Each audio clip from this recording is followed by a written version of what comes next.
వ్యక్తి రాజకీయానికి ఉండదగ్గ వ్యక్తి కాని వ్యక్తి రాజకీయాల్లోకి వచ్చి రాష్ట్రానికి ఒక శాపంగా మారి,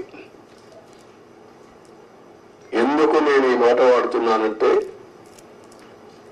ఇది ఒక ఉదాహరణ.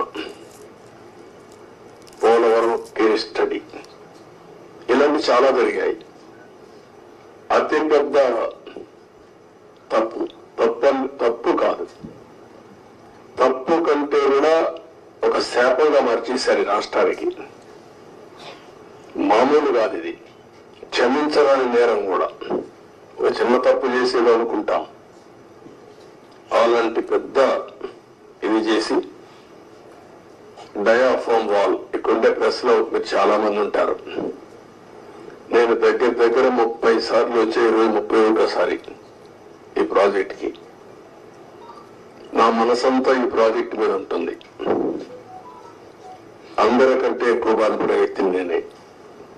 నా కష్టాన్ని బూడిదలో పోసిన పన్నీరుగా చేశారు. ఎందుకు ఈ మాట వాడుతున్నారంటే, పండగ రోజు కూడా నాగపూర్కి వెళ్ళి,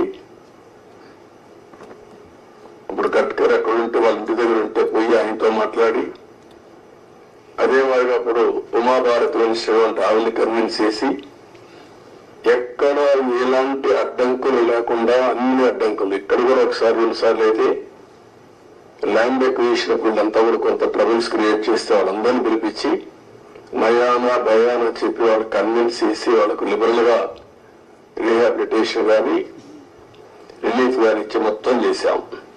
వీళ్ళు చేసిన పని మీరు చూస్తే ప్రభుత్వం వస్తానే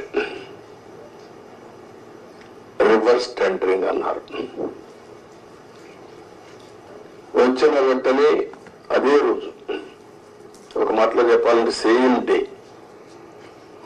ఏజెన్సీని మార్చేస్తామని చెప్పి స్టేట్మెంట్ ఇచ్చారు. 4-5 రోజుల్లో ఇక్కడి నుంచి ఏజెన్సీని వైండప్ చేసి బయట పంపించారు. ఉండే స్టాఫ్ అంతా మార్చేశారు. ఆ ప్రిన్సిపల్ సెక్రటరీ, ఇంజనీరింగ్ చీఫ్ అందరినీ మార్చేశారు.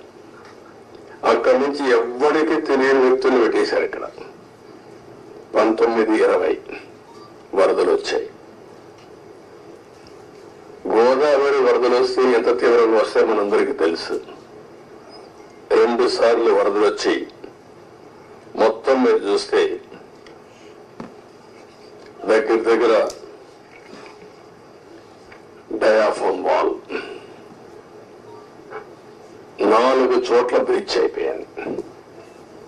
35% డ్యామేజ్ అయింది.